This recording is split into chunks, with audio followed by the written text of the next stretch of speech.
இந்த என்கவுண்டர்ல செத்து போன திருவேங்கடம் அவனுக்கு பின்னணியில இருப்பது யாரு? அவன் ஒண்ணு திமுகவை சேர்ந்த அருள் அப்படிங்கிறவன் இதுல சம்பந்தப்பட்டிருக்கான்னு யார் கண்டுபிடிச்சா? அண்ணாமலையா?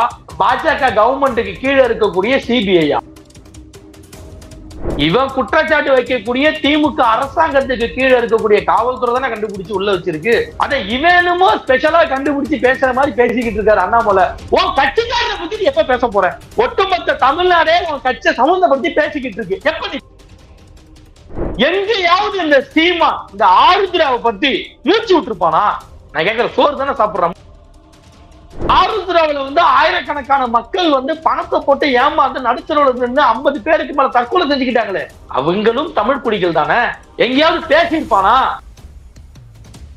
ஆருத்ராவுக்கும் பாஜகவுக்கும் பாலமா இருந்தது அமர் பிரசாத் ரெட்டி. அவனை ஏன் நீங்க இது வரைக்கும் விசாரணை வளைத்து?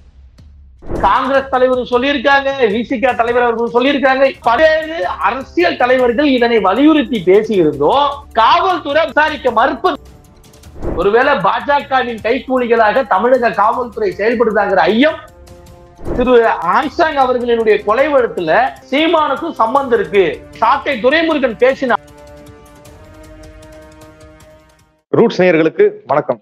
திரு ஆம்ஸ்ட்ராங் அவரோட கொலை வழக்குல கைது செய்யப்பட்ட குற்றவாளி திருவேங்கடத்தை போலீசார் என்கவுண்டர் செய்துள்ளனர். இந்த என்கவுண்டர் குறித்து பேசுவதற்காக சமூக செயல்பாட்டாளர் திரு சத்யபிரபு அவர்கள் நம்மோடு இணைந்துள்ளார். வாருங்கள் அவரோடு பேசுவோம்.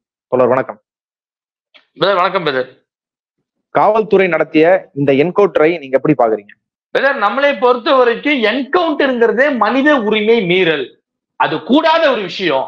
இந்த என்கவுண்டரை பொறுத்த வரைக்கும் மீண்டும் காவல்துறையினுடைய கையாளாகாத தனத்தையே ஒரு முறை காமிச்சிருக்கு நான் சொல்லுவேன்.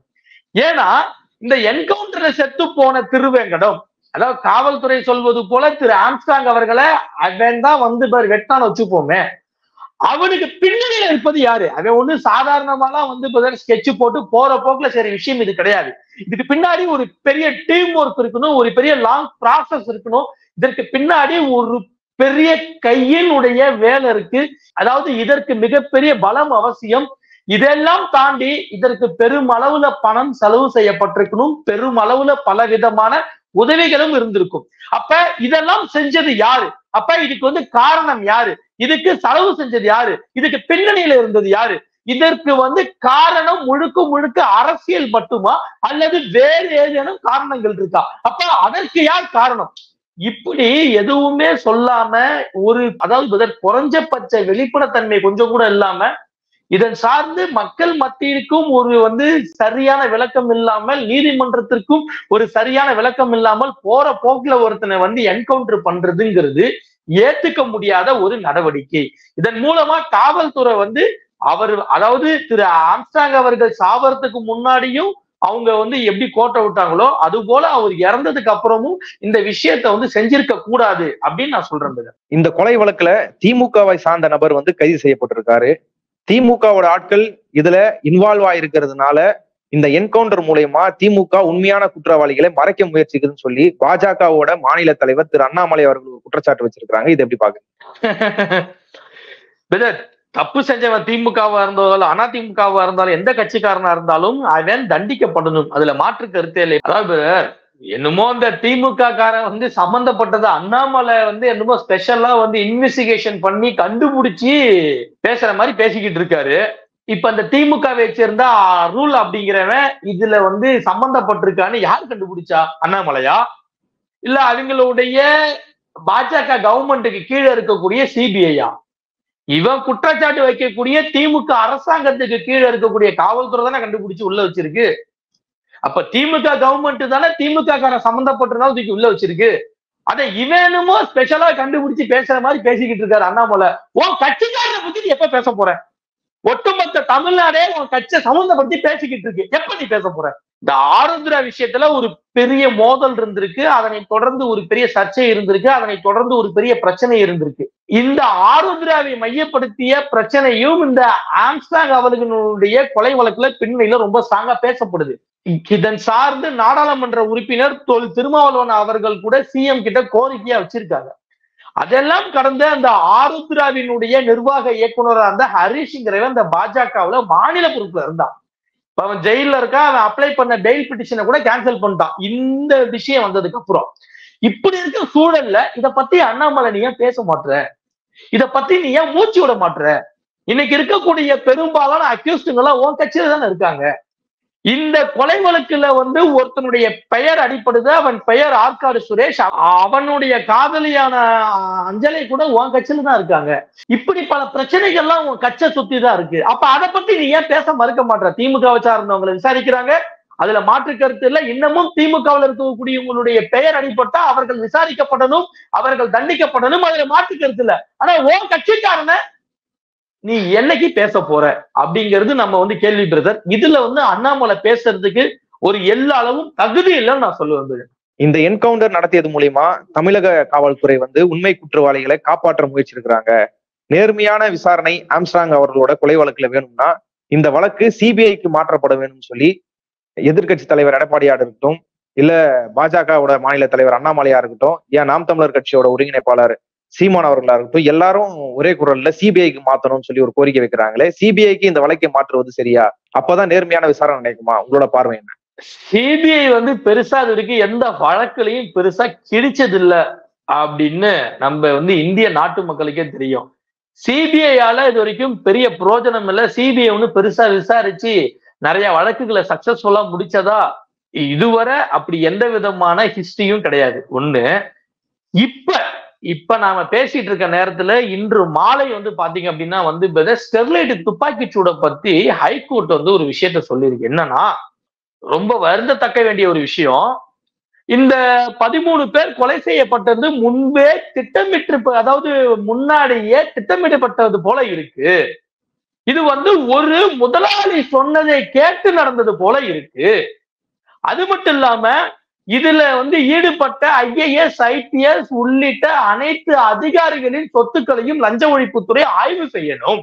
இப்படி இருக்கும் பொழுது இங்க அதிகாரிகள் தவறு செய்யலன்னு சிபிஐ எப்படி அறிக்கை தாக்கல் செய்ய முடியும் அப்படின்னு கேட்டிருக்கு. யார்? ஹைகோர்ட் கேட்டிருக்கு. அப்ப இப்படி ஒரு விஷயம் இருக்கும் பொழுது நாம சிபிஐக்கு மாத்தினா நமக்கு நீதி கிடைக்கும்னு சொல்றது மிகப்பெரிய முட்டாள்தனம். அந்த பாஜக ஏன் கேட்கிறான் அப்படின்னா, அவனுக்கு வேண்டப்பட்டவன் உள்ளார பதில் சம்பந்தப்பட்டிருக்கிறதுனால, அது சாதாரணமா சம்பந்தப்படல, அண்ணாமலை வரைக்கும் லிங்க் போதுன்னு சொல்றாங்க. அப்ப தாங்கள் காப்பாற்றப்பட வேண்டும் என்பதற்காக மோடியின் அடியாட்களாக செயல்படக்கூடிய சிபிஐ விசாரணையை வச்சா நமக்கு பெரிய பிரச்சனை இல்ல, சிக்கல் இல்ல. நாம தப்பிச்சுக்கலாம், பழிய மத்தவங்க மேல போட்டுக்கலாம், கேஸ நமக்கு ஏத்த மாதிரி திருப்பிக்கலாம் அப்படின்னு ஒரு வேலை நினைக்கிறானுங்கன்னு நினைக்கிறேன். நாம் தமிழர் கட்சியோட மாநில ஒருங்கிணைப்பாளர் சீமான் அவர்களும் உண்மை குற்றவாளிகளை காப்பாற்றுவதற்கே இந்த என்கவுண்டர் நடக்கப்பட்டிருக்கின்ற குற்றச்சாட்டை முன்வைக்கிறாரு. சீமானா அவனால என்ன சொல்றதுன்னே தெரியல. இந்த விஷயத்துல ஆருத்ராவில இருந்து, ஆற்காடு சுரேஷ்ல இருந்து, அஞ்சலையில இருந்து இப்படி ஒரு விஷயத்த நாம எல்லாரும் தொடர்ச்சியா பேசிக்கிட்டு வரும். ஏன்னா இதனை சார்ந்த மோதல்கள் முதல்ல இருந்து இருந்திருக்கு. அந்த கோணத்திலையும் விசாரணை அவசியம்னு நாம சொல்றோம். எங்கேயாவது இந்த சீமான் இந்த ஆருத்ராவை பத்தி மூச்சு விட்டுருப்பானா? நான் கேட்கிற, சோறு தானே சாப்பிடுறான், மூச்சு விட்டுருப்பானா? இந்த ஆருத்ராவில ஆயிரக்கணக்கான மக்கள் பணத்தை போட்டு ஏமாந்து நடுத்தரோட 50 பேருக்கு மேல தற்கொலை செஞ்சுக்கிட்டாங்களே, அவங்களும் தமிழ் குடிகள் தானே. எங்கேயாவது பேசியிருப்பானா? எங்கேயாவது கேட்டிருப்பானா? ஆனா பாருங்க, பாஜக திட்டம் மாட்டான். இதற்கு திமுக தான் காரணம், இதற்கு அரசு தான் காரணம்னு ஒரு பக்கம் பேசுவான். இந்த கொலையிலேயே கைதானவங்களே பாஜகவோட SC ST பிரிவோட மண்டல தலைவர் ஒருத்தர் செல்வராஜ் என்றவர் கைதாயிருக்கிறாரு. ஆனா அதை குறித்து அவர் எதுவும் பேசல. ஆமா, விட்டுருவான். ஆனா திமுக காரன் எவன் உள்ள போயிருக்கானோ அவனை பத்தி பேசுவான். திமுக காரனை பத்தி பேசுறதுல மாற்று கருத்து இல்ல. தப்பு செஞ்சா உள்ள போனா பேசணும், மாற்று கருத்து. பாஜக பத்தி ஏன் பேசல? ஒண்ணு. அடுத்தது இன்னொன்னு பாருங்க, மேல் பாதியில ஒரு சார்ந்த மக்களை கோவிலுக்குள்ள போக விடாம சொல்றது யாருன்னா பாமக காரனும் அங்க உள்ள ஆட்களும். ஆனா இவன் என்ன பண்றான்? பாமகவை பத்தியோ ராமதாஸை பத்தியோ வாய் திறக்கல. மாறா திமுக தான் காரணம், கவர்மெண்ட் தான் காரணம், போலீஸ் தான் காரணம். உள்ள போக கூடாதுன்னு சொன்னவே பாமக காரன். அதற்கு கோர்ட்ல வழக்கு போட்டவன் பாமகவினுடைய வழக்கறிஞர் அணியில இருக்கக்கூடிய பாலு. யாரு? அட்வொகேட் பாலு. பேட்டியே கொடுத்தாங்க அந்த மக்கள்கிட்ட போய், நாங்க இருக்கோம், கவலைப்படாதீங்க, பாத்துக்கலாம் அப்படின்னு இந்த பாலுவும் பாமக குரூப்ஸ் மக்கள்கிட்ட போய் பேட்டியை கொடுத்தாங்க.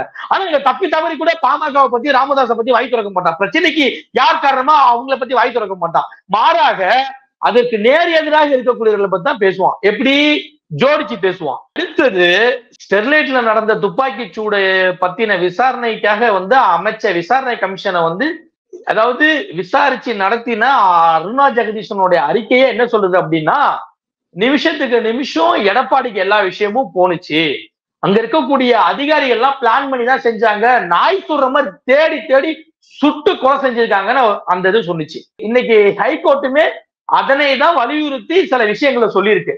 ஆனா என்ன சொன்னா, எடப்பாடிக்கே தெரியாது, இது அப்படி நடந்துருச்சு, இது இப்படி நடந்துருச்சு. அதான் ஒவ்வொரு விஷயத்திலையும் பாத்தீங்க அப்படின்னா சம்பந்தம் இல்லாம பேசுறது, அந்த விஷயத்த மடைமாற்றம் வேலையை சீமான் கரெக்டா செய்வான். ஏன்னா சீமான் என்னைக்குமே சாதியவாதிகளுக்கும் மதவாதிகளுக்கும் சிறந்த தோழன், அதுல மாற்று கருத்து இல்ல.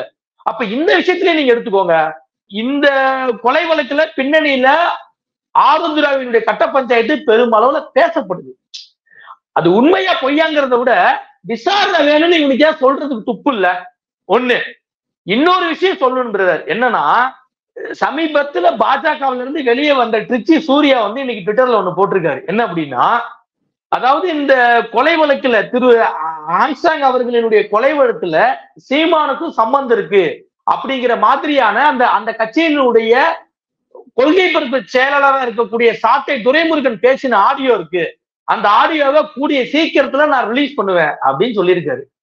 அப்ப பாத்துக்கோங்க, தன்னுடைய கூட்டாளிகளும், அதாவது தன்னினுடைய கூட்டாளியான பாஜகவின் பெயரும் அதில் அடிப்படுது. அது மட்டும் இல்லாம சூர்யா சொல்வது ஒருவேளை உண்மையாக இருந்தால் சீமானுடைய பேரும் இந்த கொலை வழக்குல அடிப்படை இருக்கு. அதன் காரணத்தினாலதான் சிபிஐ விசாரணை வேணும். ஏன்னா சிபிஐ சீமானுடைய, இன்னும் சொல்ல போனா சீமானுடைய முதலாளியா இருக்கக்கூடிய மோடி கட்டுப்பாட்டுல இருக்கு. அப்ப சிபிஐ விசாரணை வச்சா பாஜகவுக்கும் பிரச்சனை இல்ல, நமக்கும் பிரச்சனை இல்ல, நாம ஒரு சேஃப் ஜோனுக்குள்ள வந்துடலாம். அப்படிங்கிற காரணத்தினாலதான் சிபிஐ விசாரணை வேணும், காவல்துறை விசாரிக்க கூடாதுன்னு சொல்லிக்கிட்டு இருக்கு. காவல்துறை நீங்க வெறுமனே நாங்க கைது செஞ்சுட்டோம், விசாரணை போயிட்டு இருக்கு, இந்த பாருங்க என்கவுண்டர் பண்ணிட்டோம், இந்த படம் தான் வேணாங்க. மக்களுக்கு உண்மையான தெளிவு வேணும் அப்படின்னாதான். ஏன்னா இந்த வழக்க மக்கள் கூர்ந்து கவனிச்சுக்கிட்டு இருக்காங்க. நீங்க சரியான முறையில போறீங்களா அப்படிங்கிற தெளிவு மக்களுக்கு வேணும். இவ்வளவு தூரம் அடிபடக்கூடிய பாஜக காரங்களை விசாரிக்க மறுப்பது ஏன்? அது ஏன்னு எனக்கு தெரியல. ஏன் நீங்க விசாரிக்க மறுக்கிறீங்க? காவல்துறை நியாயமா இருந்தா நீ உடனடியா கைது செய்ய விசாரிக்கலாம்ல, பாஜக காரனை விசாரிக்கலாம்ல. ஏங்க, இந்த ஆருத்ராவுக்கும் பாஜகவுக்கும் பாலமா இருந்தது அமர் பிரசாத் ரெட்டி, அவனை ஏன் நீங்க இது வரைக்கும் விசாரணை வளையத்துக்குள்ள கொண்டு வரல அப்படின்னு மக்கள் கேட்கிறாங்க. இதனை வலியுறுத்தி காங்கிரஸ் தலைவரும் சொல்லியிருக்காங்க, விசிக தலைவர் அவர்களும் சொல்லியிருக்காங்க. இன்னும் சொல்ல போனா பல்வேறு அரசியல் தலைவர்கள் இதனை வலியுறுத்தி பேசி இருந்தோம். காவல்துறை பாஜகவை விசாரிக்க மறுப்பது ஏன்? ஒருவேளை பாஜகவின் கைக்கூலிகளாக தமிழக காவல்துறை செயல்படுதாங்கிற ஐயம் மக்களுக்கு வருது. அப்ப அதனை தெளிவுபடுத்த வேண்டிய கட்டாயம் தமிழக காவல்துறைக்கு இருக்கு. நீங்க தெளிவுபடுத்தினாதான் இந்த வழக்கு நல்ல முறையில போகுது, நேர்மையா போகுது, சரியா போகுதுங்கிற நம்பிக்கை மக்களுக்கு வரும். அதன் காரணத்தினால பாஜக ஆட்களும் விசாரணை வளையத்துக்குள் வரணும், பாஜக ஆட்களும் விசாரிக்கப்பட வேண்டும், இந்த விசாரணை நேர்மையான முறையில் நடக்கணும் அப்படின்னு நான் சொல்றேன். திரு ஆம்ஸ்ட்ராங் அவரோட கொலை வழக்கு விசாரணை சரியான திசையில நடைபெறுமான்றத பொறுத்திருந்து பார்ப்போம். இவ்வளவு நேரம் இந்த கேள்விகளுக்காக பொறுமையாக பதில் சொன்னதுக்கு மிக்க நன்றி. Thank you brother.